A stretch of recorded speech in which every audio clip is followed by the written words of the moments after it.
അദ്ദേഹത്തിൻ്റെ തപോശക്തി മൂലം ഒരു മന്ത്രം ജപിച്ചു എന്നാണ് പറയുന്നത്.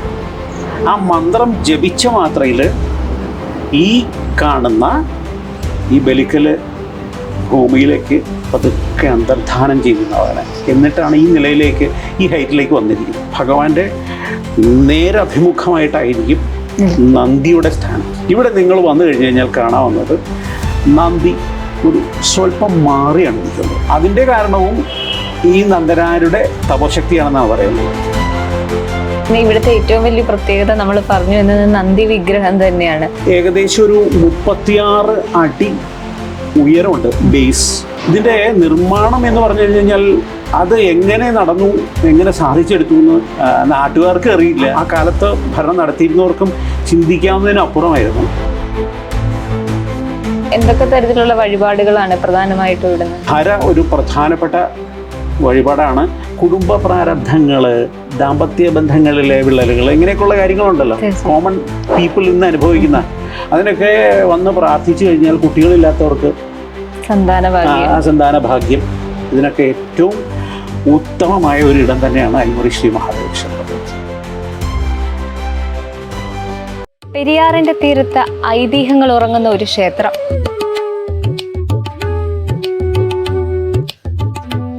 സ്വയംഭൂവായ ശിവലിംഗവും അതിന് കാവലെന്നോണം നമ്മളെ എല്ലാവരെയും അത്ഭുതപ്പെടുത്തിക്കൊണ്ട് മലയോളം വലുപ്പത്തിലുള്ള നന്ദി വിഗ്രഹവുമുള്ള ഐമുറി ശ്രീ മഹാദേവ ക്ഷേത്രം. നമസ്കാരം. ഐമുറി മഹാദേവ ക്ഷേത്രം എന്ന് പറയുമ്പോൾ ഒരുപാട് പ്രത്യേകതകളുള്ള ക്ഷേത്രമാണ്, ഒരുപാട് ഐതിഹ്യങ്ങളുണ്ട്. എന്തൊക്കെയാണ് ഈ ക്ഷേത്രത്തെ പറ്റി പറയാനുള്ളത്, ഐതിഹ്യങ്ങളൊക്കെ? ക്ഷേത്രത്തെ പറ്റി പറയുമ്പോൾ ക്ഷേത്രം എവിടെയാണെന്നാണല്ലോ ആദ്യം തുടങ്ങേണ്ടത്. തീർച്ചയായും.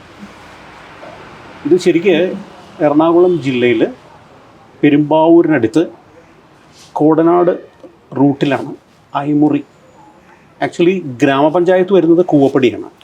കൂവപ്പടി ഗ്രാമപഞ്ചായത്ത് എന്ന് പറഞ്ഞാൽ, കൂവപ്പടി എന്ന് പറയുന്നത് ഒരു വലിയൊരു പ്രദേശത്ത് ദേശദേവനായിട്ട് കണക്കാക്കുന്ന ഭഗവാനാണ് ഇവിടെ ഇരിക്കുന്നത്, ശ്രീ മഹാദേവൻ. സ്വയംഭൂവായ ശ്രീ മഹാദേവനാണ് ഇവിടുത്തെ. തീർച്ചയായും സ്വയംഭൂവാണ്.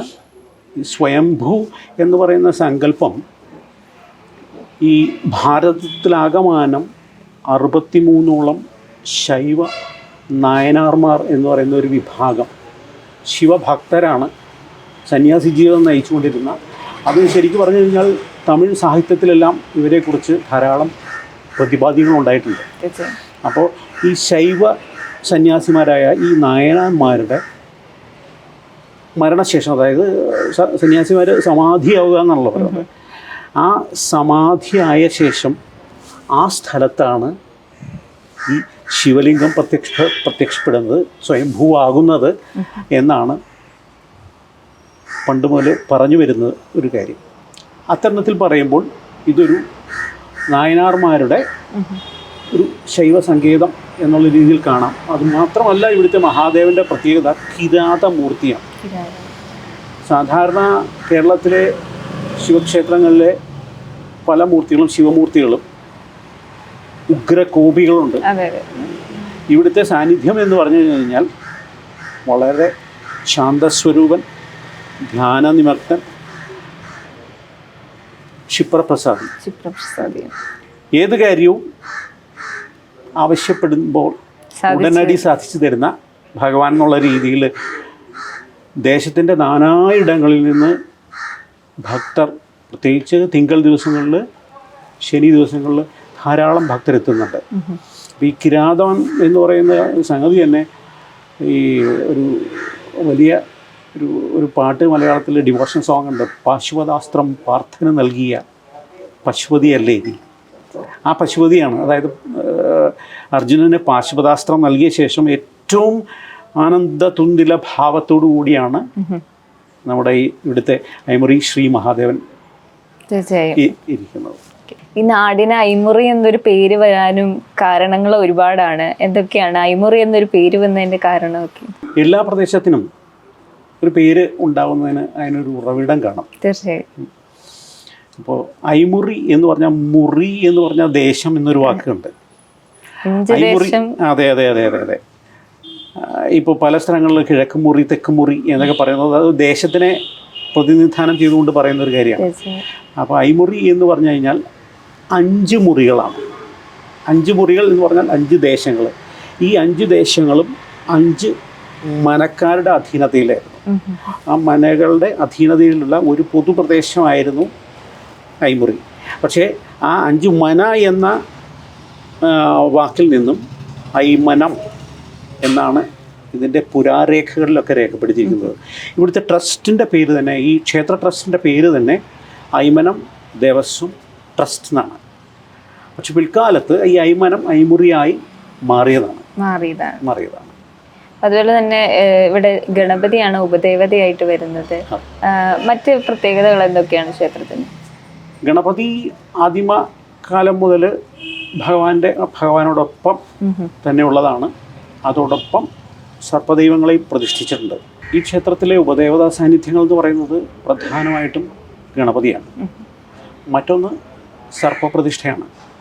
അപ്പോൾ ആകെ മൂർത്തി ഗണങ്ങൾ എന്ന് പറഞ്ഞാൽ 3 എണ്ണം. ശിവനൊഴിച്ച് മറ്റു 2 പേരും.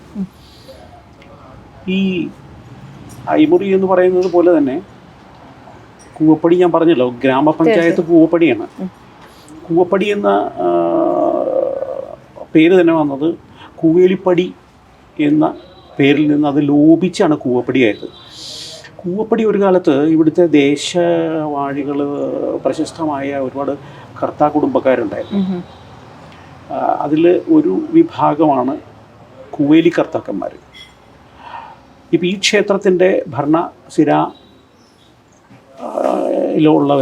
ശരിക്കും പറഞ്ഞു കഴിഞ്ഞാൽ കോട്ടയിൽ കർത്താക്കന്മാരാണ്. അതിൻ്റെ അകത്ത് പുത്തൻമഠം വിഭാഗക്കാരാണ്. ഈ ക്ഷേത്രത്തിൻ്റെ ഭരണം നിർവഹണം നടത്തുന്നത് കോട്ടയിൽ കർത്താക്കന്മാരെന്ന് പറയുന്ന കർത്താ വിഭാഗത്തിൻ്റെ ഒരു ശാഖയായിട്ടുള്ള പുത്തൻമഠം എന്ന് പറയുന്ന കർത്താ വിഭാഗമാണ്. അവർ താമസ സ്ഥലം ശരിക്കും പറഞ്ഞു കഴിഞ്ഞാൽ കൂടാലപ്പാട് എന്ന് പറഞ്ഞ ഒരു പ്രദേശത്താണ്. അപ്പോൾ ആ കുടുംബത്തിൻ്റെ പരിധിയിലാണ് ഈ ട്രസ്റ്റ് നിലനിൽക്കുന്നത്. കൂവപ്പടിയുടെ ദേശചരിത്രത്തെക്കുറിച്ച് പറയുമ്പോൾ ദേശദേവൻ ഐമുറി ശ്രീ മഹാദേവൻ തന്നെയാണ്. ഹിന്ദുക്കളുടെ ഒരു പൊതുവിശ്വാസം അങ്ങനെ തന്നെയാണ്.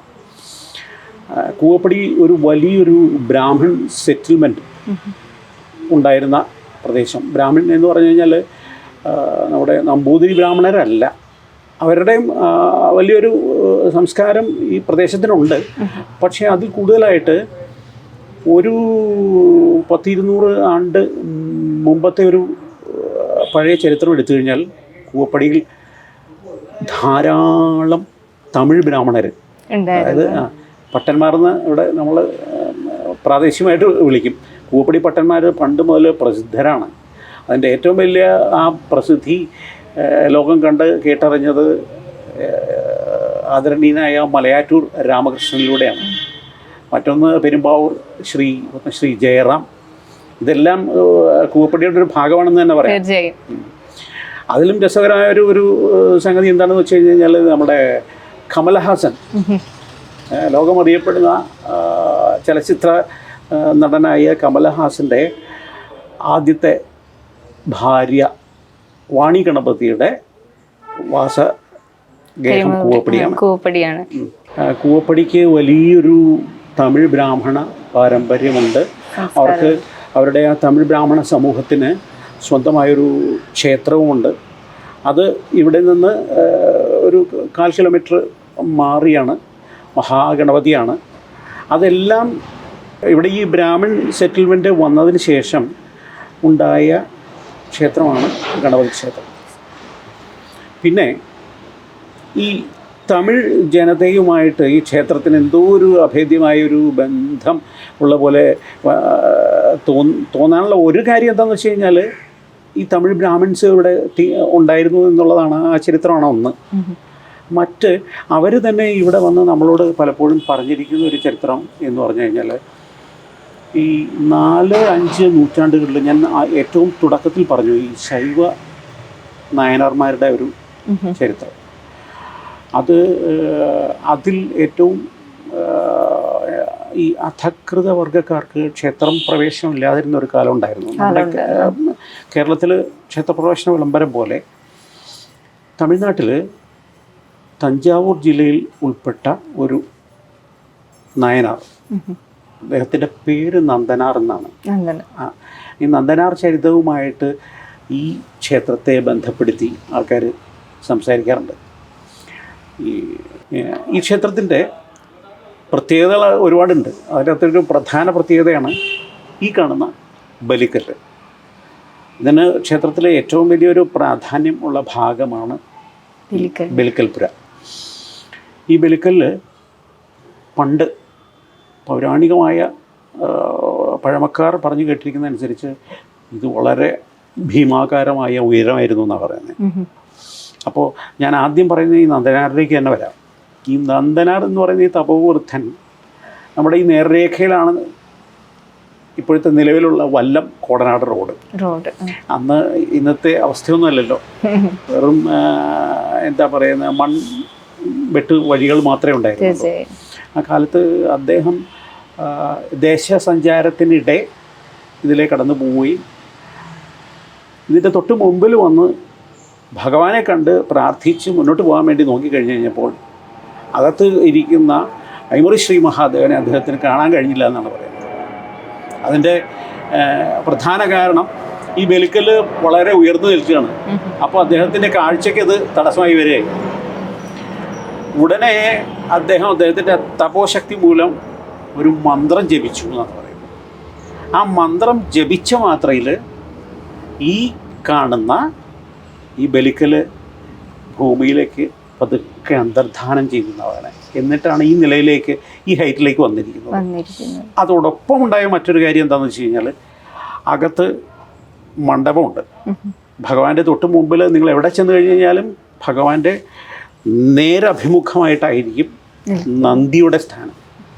ഇവിടെ നിങ്ങൾ വന്നു കഴിഞ്ഞ് കഴിഞ്ഞാൽ കാണാവുന്നത് നന്ദി ഒരു സ്വല്പം മാറിയാണ് ഇരിക്കുന്നത്. ഭഗവാന് നേർരേഖയിലല്ല എന്ന് ചുരുക്കം. അതിൻ്റെ കാരണവും ഈ നന്ദനാരുടെ തപോശക്തിയാണെന്നാണ് പറയുന്നത്.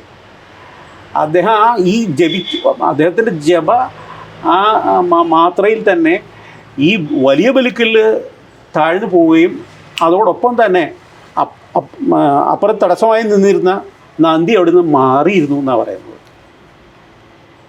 അപ്പോൾ എന്ത് സംഭവിച്ചു? അദ്ദേഹത്തിന് അവിടെ നിന്ന് ആ നേർരേഖയിൽ ഭഗവാനെ തൊഴാനുള്ള ഭാഗ്യമുണ്ടായി എന്നാണ് പഴമക്കാർ പറയുന്ന ഒരു ചരിത്രം. ഇപ്പോൾ ഒരുപാട് വർഷത്തെ പഴക്കമുണ്ട് നമ്മുടെ ഈ ക്ഷേത്രത്തിന്. അതുപോലെ തന്നെ ഇവിടുത്തെ ഏറ്റവും വലിയ പ്രത്യേകത നമ്മൾ പറഞ്ഞു എന്നത് നന്ദി വിഗ്രഹം തന്നെയാണ്. 30 അടിയോളം ഉയരമുള്ള ബൃഹത് നന്ദി വിഗ്രഹമാണ്. എന്താണ് അതിനെക്കുറിച്ച് പറയാനുള്ളത്? ഇത് 2000 എൻ്റെ ഒരു ഓർമ്മ ശരിയാണെങ്കിൽ 2010-11 ആ ഒരു കാലഘട്ടത്തിലാണ് ഒരു വലിയൊരു ഭാഗ്യം പോലെ ഈ ക്ഷേത്രത്തിന് ഉണ്ടായതാണ്. ഇവിടെ ആര് കയറി വന്നു കഴിഞ്ഞാലും അങ്കണത്തിലേക്ക് കടക്കുമ്പോൾ തന്നെ അമ്പരചുംബിയായി നിൽക്കുന്ന ബൃഹത് നന്ദി, ബൃഹത് നന്ദി എന്ന് പറയും. ബൃഹത് എന്ന് പറയുന്നതിൻ്റെ അർത്ഥം തന്നെ ബൃഹത്തായത് എന്നാണ്. അതെ അതെ, ഏറ്റവും വലുപ്പത്തിലാണ്. ഇതിപ്പോൾ ഏകദേശം ഒരു 36 അടി ഉയരമുണ്ട്. ബേസ് ഒരു 40-45, ബേസിന് ഏകദേശം ഒരു 45 അടി ഉയരമുണ്ട്. ഇതിൻ്റെ നിർമ്മാണം എന്ന് പറഞ്ഞു കഴിഞ്ഞാൽ അത് എങ്ങനെ നടന്നു, എങ്ങനെ സാധിച്ചെടുത്തു എന്ന് നാട്ടുകാർക്ക് അറിയില്ല. ഇവിടുത്തെ ഭരണകർത്താക്കൾ, ആ കാലത്ത് ഭരണം നടത്തിയിരുന്നവർക്കും ചിന്തിക്കാവുന്നതിനപ്പുറമായിരുന്നു. ലക്ഷക്കണക്കിന് രൂപ ചിലവ് വന്ന ഒരു പ്രോജക്റ്റായിട്ടാണ് ചെറിയൊരു നന്ദിശില്പം, ഒരു 5 അടി വലിപ്പത്തിലുള്ളൊരു നന്ദിശില്പത്തിന് വേണ്ടിയിട്ടുള്ള ഒരു പ്ലാനാണ് ഈ 36 അടിയിലേക്ക് ഉയർന്നത്. അപ്പോൾ അതേക്കുറിച്ച് പറയുമ്പോൾ ഏറ്റവും പ്രാധാന്യത്തോടു കൂടി പറയേണ്ടത് ആരാണ് ശില്പി എന്നുള്ളതാണല്ലോ. ആ ശില്പി ശ്രേഷ്ഠൻ എന്ന് പറഞ്ഞു കഴിഞ്ഞാൽ ലോകം അറിയപ്പെടേണ്ടിയിരുന്ന ഒരു മഹാനായ ശില്പി, യശശരീരനായ എൻ അപ്പുക്കുട്ടൻ പാലക്കുഴ. നമ്മുടെ കൂത്താട്ടുകുളത്ത് വടക്കൻ പാലക്കുഴയിൽ ആണ് അപ്പുക്കുട്ടൻ്റെ ജനനം. കേരളത്തിൽ അനവധിയായ ബൃഹത് ശില്പങ്ങൾ ചെയ്ത് അതിൽ നിന്ന് പേരെടുത്തൊരു മനുഷ്യനാണ് ഇദ്ദേഹം. നമ്മുടെ തൊട്ടടുത്ത ചേലാമറ്റം ക്ഷേത്രത്തിൽ കുറച്ച് ശില്പ വേലകൾ ചെയ്യാൻ വേണ്ടിയിട്ട് ഒരു കാലത്ത് വന്നതാണ്. അപ്പോൾ ആ ചേലാമറ്റത്തുള്ള തോട്ടാമറ്റം നാരായണ നമ്പൂതിരി എന്ന് പറയുന്ന തിരുമേനിയാണ് അക്കാലത്ത് ഇവിടെ മേൽശാന്തിയായിരുന്നത്. അദ്ദേഹം വഴി ശില്പി ഇവിടെ വരികയും ഇവിടെ വന്ന് ഇവിടുത്തെ എന്താ പറയുക ഈ ലാൻഡ്സ്കേപ്പ് മൊത്തം പുള്ളി കണ്ടു കഴിഞ്ഞപ്പോൾ പുള്ളിക്കൊരു മോഹം. അങ്ങനെയാണ് പുള്ളി ഇത് സ്ട്രക്ചർ ഇട്ട് ഒരു 5 അടിയൊക്കെ വെച്ചൊരു സാധനം ചെറുത് ചെയ്യാമെന്ന് പറഞ്ഞ് ഞങ്ങളെ അത് ഞങ്ങളുടെ പ്രതീക്ഷയ്ക്കപ്പുറമായി ഇതങ്ങ് മാറി എന്നുള്ളതാണ്. കേരളത്തിലെ തന്നെ ഏറ്റവും വലിയ ഏഷ്യയിലെ എന്ന് തന്നെ പറയാം. ഏഷ്യയിലെ എവിടെയൊക്കെ പല സ്ഥലങ്ങളിലും ഉണ്ട്. ഇതിന് പ്രധാനമായിട്ടും കരിങ്കല്ലിൽ കൊത്തിയതാണോ എന്നൊക്കെ ആൾക്കാർ ചോദിക്കുന്നുണ്ട്. കരിങ്കല്ലല്ല, ചെങ്കല്ല് ഉപയോഗിച്ച് സിമെൻറ്റ് വാർക്ക അതിൻ്റെ ഉള്ളിലുണ്ട്. ഇതിൻ്റെ സ്ട്രക്ചർ കണ്ട സമയത്ത് ആൾക്കാരെ അത്ഭുതം കൂറിയിരുന്നു. കാരണം എന്താ വെച്ചാൽ ഇയാൾ എന്ത് പണിയാണ് ഇവിടെ ചെയ്യാൻ പോകുന്നതെന്നൊക്കെ ഇത് വെറുതെ നമ്മൾ വാർക്ക കെട്ടിടം പണിയുന്ന പോലെ കുറേ അധികം പില്ലറുകളും മറ്റും വാരി വലിച്ച് അതിലേക്ക് പണിയുന്ന ഒരു രീതിയായിരുന്നു. എന്തായിരുന്നു ഇദ്ദേഹത്തിൻ്റെ അന്തർബുദ്ധിയിൽ ഉണ്ടായിരുന്നതെന്ന് നമുക്ക് അന്ന് ചിന്തിക്കാനായിരുന്നില്ല. പക്ഷേ പോകെ ഇത് രൂപം കൊണ്ടുവന്നു കഴിഞ്ഞപ്പോഴാണ് അതിന് വേണ്ടിയിട്ട് ഇദ്ദേഹം ഈ കൂവപ്പള്ളിയുടെ തൊട്ടടുത്ത ഒരു തെക്കൻ പ്രദേശമായ മുടക്കുഴയിൽ പോയി ഒരു മൂരിക്കുട്ടനെ ഇവിടെ സ്ഥിരം വാങ്ങിക്കൊണ്ടുവന്ന് അതിന് പുല്ലും വെള്ളവും കൊടുത്ത് ഇവിടെ വളർത്തുന്നുണ്ടായിരുന്നു. ആ മൂരിക്കുട്ടൻ്റെ ഫേസാണ്, അതിൻ്റെ അതിൻ്റെ സ്വഭാവമാണ് അത് അങ്ങനെ തന്നെ ആവാഹിച്ച് നമ്മുടെ ഈ ബൃഹത് നന്ദിയിലേക്ക് കൊണ്ടുവന്നു എന്നുള്ളതാണ്. ഏറ്റവും മൈന്യൂട്ടായിട്ട് മുഖഭാവത്തെ ചിത്രീകരിക്കാനുള്ള അപ്പുക്കുട്ടൻ്റെ അസാമാന്യമായ ഒരു ശേഷിയായിരുന്നു അപ്പുക്കുട്ടനുണ്ടായിരുന്നത്. ബാക്കി പല ബോഡി സ്ട്രക്ചറിൽ അനാട്ടമിക്കലായിട്ട് ചില കുറവുകളെ കുറിച്ച് വിരുദ്ധാഭിപ്രായം പറയുന്നുണ്ടെങ്കിലും മുഖം അത് തീവ്രമാണ്. അത് പറയാതിരിക്കാൻ വയ്യ. ഇവിടെ 2 ഭിത്തി ശില്പങ്ങൾ ചെയ്തിട്ടുണ്ട്. ഒരു നർത്തന ഗണപതി ഉണ്ട് പുറത്ത്, തൊട്ടപ്പുറ ശിവനുണ്ട്. അത് 2 നിങ്ങൾ ശ്രദ്ധിക്കുക, എത്ര മനോഹരമായിട്ട് അതിൻ്റെ ആ മുഖഭാവം എന്നറിയോ. അപ്പോൾ അത് ഒരു വലിയൊരു ഭാഗ്യമാണ്. അകാലത്തിൽ പൊലിഞ്ഞ ഒരു എന്താ പറയുക ഒരു ശില്പി നക്ഷത്രമായിരുന്നു എന്ന് വേണമെങ്കിൽ പറയാം. നമ്മുടെ പാലക്കാട് കോട്ടായി ചെമ്പൈ ഗ്രാമത്തിലുള്ള യശസ്വരനായ ചെമ്പൈ വൈദ്യനാഥ ഭാഗവതരുടെ വെങ്കല ശില്പം അദ്ദേഹത്തിൻ്റേതാണ്. ഉത്തര ഗുരുവായൂരിലുണ്ട്. ഇനി ക്രിസ്തീയ മതവിശ്വാസത്തിൻ്റെ അദ്ദേഹം ചെയ്ത വർക്കുകളെ കുറിച്ച് പറഞ്ഞു കഴിഞ്ഞാൽ MC റോഡിൽ മൂവാറ്റുപുഴയ്ക്കും കൂത്താട്ടുകുളത്തിനും ഇടയ്ക്ക് ആറൂർ എന്ന് പറയുന്നൊരു സ്ഥലമുണ്ട്. ആ ആറൂർ സെൻറ്റ് മേരീസ് ചർച്ചിൽ സെയിൻറ്റ് ജോസഫ് ചർച്ച് പോകുന്ന വഴിക്ക് നല്ല സ്റ്റൈലാണ് കാണാൻ വേണ്ടിയിട്ട്. ഒരു നമ്മൾ മല കയറി ചെല്ലുമ്പോൾ തന്നെ റൈറ്റ് സൈഡിൽ മൈക്കൽ ആഞ്ചലോയുടെ പിയേറ്റ എന്ന് പറയുന്ന ആ അത്യുജ്വലമായ കേരളത്തിൽ ഇത്രയും ഭംഗിയായിട്ട് ഒരു പിയേറ്റ പള്ളികളിൽ വേറെ ഒന്നുമില്ല. അത് പുള്ളിയുടെ മാസ്റ്റർ പീസുകളിൽ അതൊന്ന്. പിന്നെ ഹൈദരാബാദിൽ ഒരുപാട് വിവാദങ്ങൾക്കിടയാക്കിയ, കാരണം അവിടുത്തെ ഹൈദരാബാദ് കോർപ്പറേഷന് ഒരുപാട് വിവാദങ്ങളുണ്ടായിരുന്നു അതിൻ്റെ പണിയുമായിട്ട് ബന്ധപ്പെട്ട അതൊന്ന്. പിന്നെ മരണത്തിന് തൊട്ട് മുമ്പ് ചെയ്ത ഏറ്റവും മാസ്റ്റർ പീസായ ശില്പമാണ് ഐമുറി ശ്രീ മഹാദേവ ക്ഷേത്രത്തിലെ ബൃഹത് നന്ദി. ശിവരാത്രി ആഘോഷമൊക്കെ ഈ ക്ഷേത്രത്തിലെ എങ്ങനെയാണ്? അത് ഏറ്റവും പ്രധാനമായിട്ട് കൊണ്ടാടുന്ന ഒരു ഉത്സവം ശിവരാത്രിയാണ്. ഐമുറി ശ്രീ മഹാദേവ ക്ഷേത്രത്തിലെ പ്രധാന ഉത്സവം ഈ ശിവരാത്രി തന്നെയാണ്. കുംഭമാസത്തിലെ മഹാശിവരാത്രി. അത് പരിസര പ്രദേശങ്ങളിൽ ഒക്കെ ചെറിയ ശിവക്ഷേത്രങ്ങൾ ഉണ്ടെങ്കിലും ഐമുറി ശിവരാത്രിക്ക് കൂടുന്ന ജനം എണ്ണിയാൽ തീരാത്തത്ര ജനം എല്ലാ ദേശങ്ങളിൽ നിന്നും എത്തുന്ന ഒരിതാണ്. ഇവിടുത്തെ ശിവരാത്രി പറയെടുപ്പ് എന്ന് പറഞ്ഞു കഴിഞ്ഞാൽ ഇപ്പോൾ പറയെടുപ്പ് വളരെ ലോപിച്ചു പോയതാണ്. ഒരു 4 ദിവസം മുമ്പ് ക്ഷേത്രത്തിൻ്റെ മുൻപിൽ പറ വഴിപാട് നടത്തുന്നു എന്നുള്ള ഒരു രീതിയിലേക്ക് ചുരുങ്ങിപ്പോയതാണ്. പണ്ട് മൈലുകൾ നടന്ന്, അതായത് ഒരു സംഘം ആൾക്കാർ ആനയും അമ്പാരിയും ആയിട്ട് പോവുകയാണ് പറയെടുപ്പിന് വേണ്ടി. അത് ഈ ദേശത്തിൻ്റെ ചില പരിധികൾ നിശ്ചയിച്ചിട്ടുണ്ട്. ഈ ദേവൻ്റെ ഭൂമിയാണ് ഏകദേശം 2-3 കിലോമീറ്റർ ചുറ്റളവിൽ അയ്മനം ദേവസ്വത്തിൻ്റെ ഭൂമിയാണ്. അതെല്ലാം ഈ ഭൂനയ ബില്ലും ഈ പാട്ടത്തിൻ്റെ പ്രശ്നങ്ങളൊക്കെ വന്ന് ഒക്കെ കാലഹരണപ്പെട്ട് പലരുടെയും കൈവശം പോയതാണ്. ഇപ്പോഴും ഭൂമിയുടെ പുരാരേഖകൾ ഡോക്യുമെൻ്റ് എടുത്തു കഴിഞ്ഞ് കഴിഞ്ഞാൽ കൃത്യമായിട്ട് നിങ്ങൾക്ക് കാണാം അയ്മനം ദേവസ്വം ഭൂമിയാണെന്നുള്ളത്. അതായത് ഇവിടെ തൊട്ട് ഒരു വളരെ പഴക്കം ചെന്ന ഒരു കൊട്ടാരക്കെട്ടുണ്ട്. ആ കൊട്ടാരത്തിലെ അറയിൽ കൊണ്ടുവന്ന് കൂട്ടിയിരുന്ന നെല്ലിൻ്റെ അളവിനെ കുറിച്ചൊക്കെ പഴമക്കാർ പറഞ്ഞ കേട്ട് കഴിഞ്ഞാൽ നമുക്ക് വളരെയേറെ അത്ഭുതം തോന്നും. അത്രയ്ക്ക് ഏറെ അളന്നു കൂട്ടിയ ഒരു അറയാണത്, നെല്ല് അളന്ന്. അപ്പോൾ കൃഷി കാര്യങ്ങളിൽ വരവ് വളരെ ഗംഭീരമായ വരവായിരുന്നു ഇവിടെ. ഇപ്പം എന്തൊക്കെ തരത്തിലുള്ള വഴിപാടുകളാണ് പ്രധാനമായിട്ടും ഇവിടെ നടത്തുക? സാധാരണ ശിവക്ഷേത്രത്തിലുള്ള പ്രധാന എല്ലാ വഴിപാടുകളും ഇവിടെ നിങ്ങൾക്ക് വന്നാൽ നടത്താം. പിന്നെ ഇവിടുത്തെ പ്രധാനപ്പെട്ട ഇത് എന്ന് പറഞ്ഞാൽ ധാരയാണ്. അത് സാധാരണ രീതിയിലൊരു ഒഴുക്കൻ ധാര പരിപാടിയല്ല ഇവിടെ നടത്തുന്നത്.